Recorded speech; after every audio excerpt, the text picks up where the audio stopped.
క్రీస్తునందున్న ప్రియులకు ప్రేమతో వందనాలు తెలియజేయుచున్నాను. సెప్టెంబర్ నెల 29వ తేదీ 2024.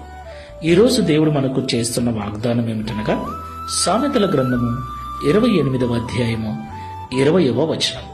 నమ్మకమైన వానికి దీవెనలు మెండుగా కలుగును. ఆమేన్.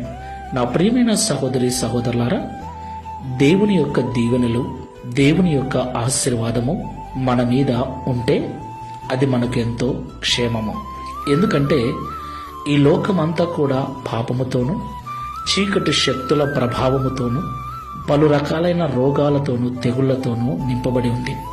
ఎటువైపు నుండి ఎలాంటి నాశనము మన మీదకి వస్తుందోనని నిత్యము భయముతో బ్రతికేటువంటి దినాలివి. ఈ భయంకరమైన గడ్డు పరిస్థితులలో, చెడ్డ దినాలలో దేవుని యొక్క ఆశీర్వాదము, దీవెనలు మనకు తోడుగా ఉన్నట్లయితే మన ఆయుష్కాలము తీరేంత వరకు మనము క్షేమంగా ఉంటాం. దేవునికి మహిమ కలుగును గాక.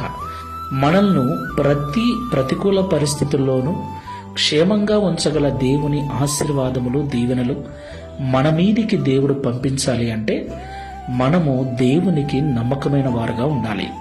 ఆమేన్. అవును ప్రియులారా, ఈ లోకంలో దేవుడు మనకి ఏమిచ్చాడో, భర్తవైతే భార్యను, భార్యవైతే భర్తను, తల్లిదండ్రులను, పిల్లలను, అత్తమామలను, సేవకునైతే సంఘాన్ని, సంఘమైతే సేవకుణ్ణి, ఇలాగా అనేక రకాల బాధ్యతలు శారీరకంగాను ఆత్మీయంగాను దేవుడు ఈ లోకంలో మనకు అప్పగించాడు. దేవుడు అప్పగించిన వాటి విషయంలో మనము నమ్మకస్తులముగా జీవించినట్లయితే దేవుని దీవెనలు మన మీదకి వస్తాయి. ఈ మాటలు వింటున్న ప్రియ సహోదరి సహోదరుడా, దేవుడు నీకు దేనినైతే ఈ లోకంలో అప్పగించాడో ఆ పని పట్ల, ఆ వ్యక్తి పట్ల బాధ్యతగా నమ్మకంగా నడుచుకుంటున్నావా? లేకపోతే ఒకరిని ఒకరు మోసం చేసుకుంటూ యథార్థత లేకుండా, నమ్మకత్వం లేకుండా బ్రతుకుతున్నారా? ఒకసారి పరిశీలన చేసుకుని ప్రార్థన చేసుకుందాం. ప్రేమ స్వరూపుడ, పరిశుద్ధుడైన తండ్రి, మీకు స్తోత్రాలు. నమ్మకమైన వానికి దీవెనలు మెండుగా కలుగుతాయని ఈ ఉదయకాల సమయంలో మాతో మాట్లాడినందుకు స్తోత్రాలు. ప్రియ తండ్రి, ఈ లోకంలో జీవిస్తున్న మేము నిన్ను దేవునిగా నమ్మటము ఎంత ముఖ్యమో, దేవుడవైన నీకు నమ్మకం కలిగి ఉండటం, నమ్మకంగా జీవించటం కూడా అంతే ముఖ్యమని ఈ ఉదయకాల సమయంలో మమ్మల్ని హెచ్చరించినందుకు స్తోత్రాలు. నీవు మాకు ఈ లోకంలో అప్పగించిన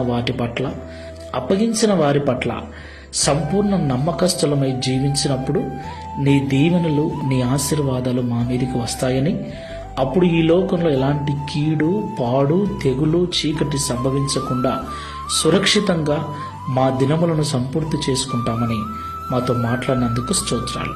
ఈ ప్రార్థనలో ఏకీవిస్తున్న మేమందరం కూడా నిన్ను నమ్ముకొని ఉన్నాము తండ్రి. నిన్ను నమ్మటమే కాకుండా ఇక నుండి నీవు మాకు ఈ లోకంలో అప్పగించిన వారి పట్ల నమ్మకమైన దాసులముగా ఉండుటకు సహాయము చేయమని, తద్వారా ఈ దిన వాగ్దానమును మా అందరి జీవితంలో నెరవేర్చి మీ నామమును మహిమపరచుకొనమని యేసు నామములో ప్రార్థిస్తున్నాము తండ్రి. Amen. Praise the Lord. God bless you.